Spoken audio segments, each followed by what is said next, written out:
Russia ఉక్రెయిన్ల మధ్య యుద్ధం ఇప్పట్లో ముగిసే అవకాశం లేదని తేల్చి చెప్పారు అమెరికా ప్రెసిడెంట్ డొనాల్డ్ ట్రంప్. దీనికి కారణం ఉక్రెయిన్ ప్రెసిడెంట్ జెలెన్స్కీ అని ఆరోపిస్తున్నారు. సంప్రదింపుల ద్వారా సమస్యను పరిష్కరించుకుందామంటే జెలెన్స్కీ సహకరించడం లేదని ఆయన ఆగ్రహం వ్యక్తం చేస్తున్నారు. తన సోషల్ మీడియాలో తాజా పరిణామాలపై ఆయన స్పందిస్తూ డీల్ ఒక కొలిక్కి వచ్చిందనుకునే సమయంలో జెలెన్స్కీ అమెరికా విధించినటువంటి షరతులను అంగీకరించలేదని, అందుకే ఇప్పట్లో యుద్ధం ముగిసే అవకాశం లేదని తేల్చి చెప్పారు. ఇక మరి ట్రంప్ చెబుతున్న షరతులేంటో ఈ ప్రత్యేక కథనంలో ఇప్పుడు తెలుసుకుందాం.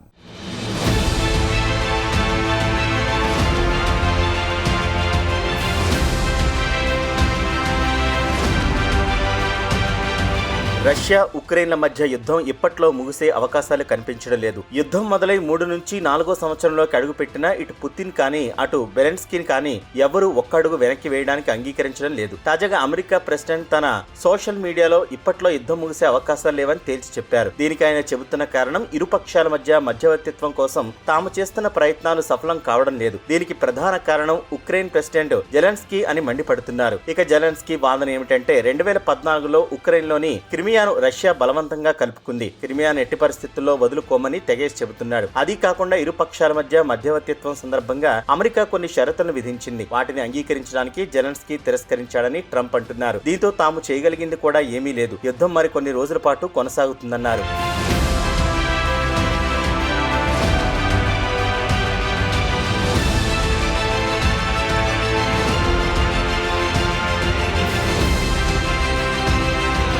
ఇదిలా ఉండగా America vice president JD Vance కూడా ఇంతకు ముందు ఒక డీల్ ను తెరపైకి తెచ్చారు. ప్రస్తుతం ఉన్న పరిస్థితుల ప్రకారం సరిహద్దు రేఖలను స్తంభింపచేద్దామన్న ప్రతిపాదన తీసుకువచ్చారు. అయితే జెలెన్స్కీ మాత్రం క్రిమియాను రష్యాకు అప్పగించే ప్రసక్తి లేదని తేల్చి చెబుతున్నారు. కాగా 2014లో క్రిమియాను చట్ట వ్యతిరేకంగా రష్యా విలీనం చేసుకుంది. కాగా వాన్స్ ప్రతిపాదన విషయానికి వస్తే డీల్లో భాగంగా ఉక్రెయిన్ తో పాటు రష్యాలు తమ భూభాగం నుంచి కొంత భూభాగాన్ని వదులుకోవాలని సూచించారు. కాగా వాన్స్ ప్రతిపాదనను జెలెన్స్కీ నిర్ద్వంద్వంగా తిరస్కరించారు. అలాగే క్రిమియాను రష్యాకు అప్పగించే ప్రసక్తి లేదన్నారు. ఇది తమ చట్టానికి వ్యతిరేకమన్నారు. అంతకంటే తాను ఎక్కువ మాట్లాడనన్నారు జెలెన్స్కీ. అటు తర్వాత ట్రంప్ జెలెన్స్కీపై మండిపడ్డారు. ఆయన వ్యాఖ్యలు రెచ్చగొట్టేలా ఉన్నాయని, అంటే దానికి జెలెన్స్కీ మాత్రం ఇవన్నీ భావోద్వేగానికి సంబంధించినవని తన నిర్ణయాన్ని సమర్థించుకున్నారు.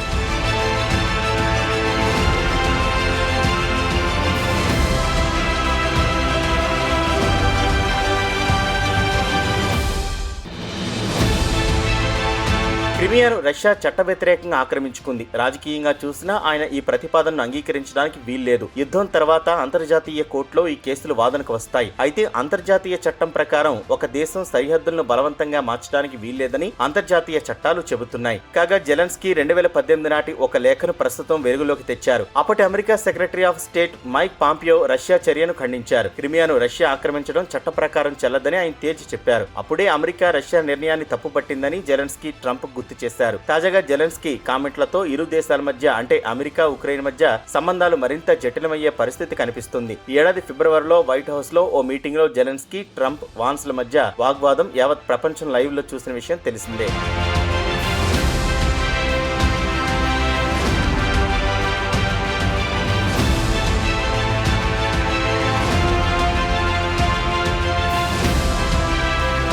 ఇదిలా ఉండగా ట్రంప్ గత ఏడాది అమెరికా ఎన్నికల ప్రచారంలో తానే అమెరికా ప్రెసిడెంట్ గా ఉంటే ఒక్క రోజులో యుద్ధాన్ని ముగించేవాడని చెప్పుకొచ్చారు. తీరా ట్రంప్ ప్రెసిడెంట్ గా బాధ్యతలు తీసుకుని దాదాపు 100 రోజులు కావస్తున్నా ఇప్పటికీ దీనికి పరిష్కారం మాత్రం కనుగొనలేకపోతున్నారు. ఇక ట్రంప్ కామెంట్ల తర్వాత white house press secretary Karoline Leavitt మీడియాతో మాట్లాడుతూ ప్రెసిడెంట్ ట్రంప్ లో ఓపిక నశించిపోతుందన్నారు. కాగా ట్రంప్ ఉక్రెయిన్ ను రష్యా కంట్రోల్లో ఉన్న క్రిమియాను గుర్తించమని కోరలేదన్నారు. అటు తర్వాత ఆమె జెలెన్స్కీని ఉద్దేశించి ఆయన రాంగ్ డైరెక్షన్ లో వెళ్తున్నట్లు ఉన్నారని కామెంట్ చేశారు. ఇదిలా ఉండగా అమెరికా వైస్ ప్రెసిడెంట్ వాన్స్ బుధవారం నాడు తాజా పరిణామాలపై ఘాటుగా స్పందించారు. ఒకవేళ రష్యా ఉక్రెయిన్లు కలిసి ఒక ఒప్పందానికి వస్తే సరే, లేదంటే తాము ఇక జోక్యం చేసుకోమని తేల్చి చెప్పారు. గత వారం Trump US secretary of state Marco Rubio చేసిన కామెంట్లనే ఆయన కూడా చేయడం గమనార్హం.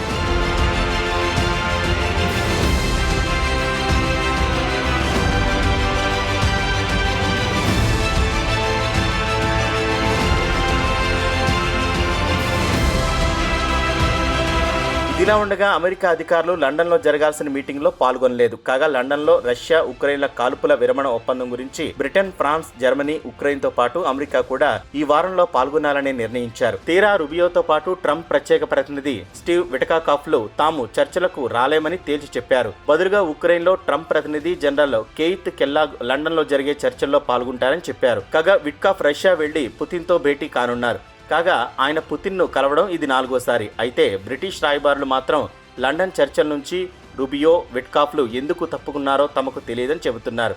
అయితే అమెరికా స్టేట్ డిపార్ట్మెంట్ మాత్రం రవాణా సౌకర్యాల కారణంగా మీటింగ్కు రాలేకపోతున్నామని వివరణ ఇచ్చుకుంది. చివరి నిమిషంలో మీటింగ్ హాజరు కాకపోవడం పట్ల పలు అనుమానాలకు తావిస్తోంది.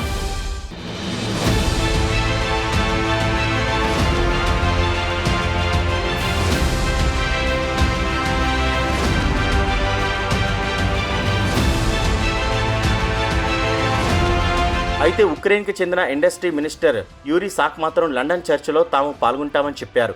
ఇదిలా ఉండగా బుధవారం నాడు రష్యా ఉక్రెయిన్పై భారీ ఎత్తున దాడులకు పాల్పడింది.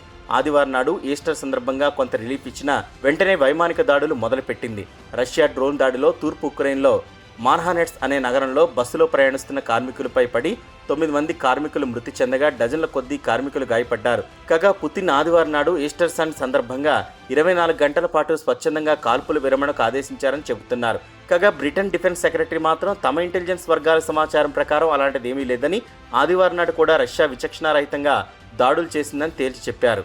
అయితే పుతిన్ ఈస్టర్ సందర్భంగా ఉక్రెయిన్పై కాల్పుల విరమణ ప్రకటించి ఆయన చేసిన వాగ్దానాన్ని ఆయన ఉల్లంఘించారని బ్రిటిష్ డిఫెన్స్ సెక్రటరీ అన్నారు. ఒకవైపు పుతిన్ శాంతి కావాలని అంటాడు, తీరా కాల్పుల విరమణ ఒప్పందం ప్రతిపాదన తీస్తే తిరస్కరిస్తాడు. యుద్ధాన్ని ఆపుదామంటాడు, తీరా చర్చల పేరుతో కావాలని కాలయాపన చేస్తున్నాడంటూ మండిపడ్డారు బ్రిటన్ డిఫెన్స్ సెక్రటరీ. మొత్తానికి చూస్తే ప్రస్తుతానికి రష్యా ఉక్రెయిన్ మధ్య యుద్ధానికి శుభం కాటుపడే పరిస్థితి కనిపించడం లేదనేది వాస్తవం.